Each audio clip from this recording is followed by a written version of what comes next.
This is Ryan Coombs, Vice President of Research and Strategies at Carty & Company.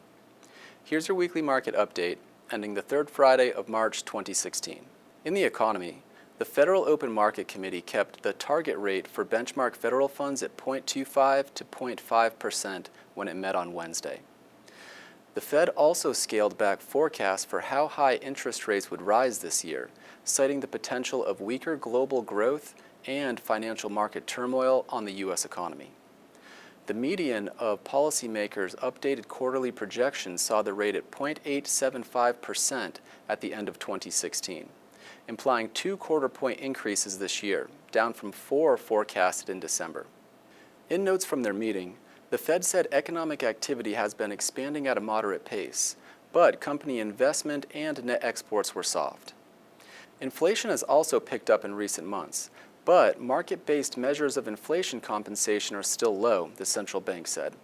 The Fed also reiterated that the stance of monetary policy remains accommodative, supporting further improvement in labor market conditions and the return of 2% inflation.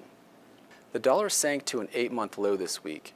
Oil topped $40 a barrel for the first time in 3 months, and the Dow Jones Industrial Average erased losses for the year, as the Federal Reserve's scaled-back path for interest rate increases sparked demand for riskier assets.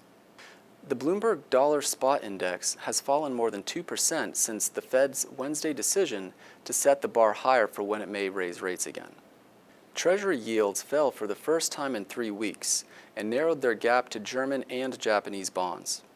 The Fed seems to have accepted it can't raise short-term interest rates when global peers are easing. Negative interest rates and asset purchase programs in the Euro area and Japan have suppressed yields there, while policymakers from New Zealand to China and Norway are easing borrowing costs to boost economic activity. Texas will see a bigger jump in municipal debt supply over the next 30 days than any other U.S. state, the District of Columbia, or Puerto Rico, according to data compiled by Bloomberg. The amount of debt from the Lone Star State is set to grow by $1.3 billion over the next month. New York's supply of state and local securities will drop by $1.6 billion as bonds are paid off faster than new ones are issued. U.S. stocks rose on Friday, with the S&P 500 index turning positive for 2016. News from the Federal Reserve helped the index post its longest weekly winning streak since November. The equity benchmark joined the Dow Jones Industrial Average to advance for the year, staging one of the biggest turnarounds in history. The Dow surged 12% in only 24 days through Thursday, boosted by 7 separate daily advances exceeding 1%. It's a stunning comeback from what was the worst ever start to a year, with stocks pushed over the top as the Fed signaled a slower pace of interest rate increases. That sums up your weekly market update, ending the third Friday of March 2016.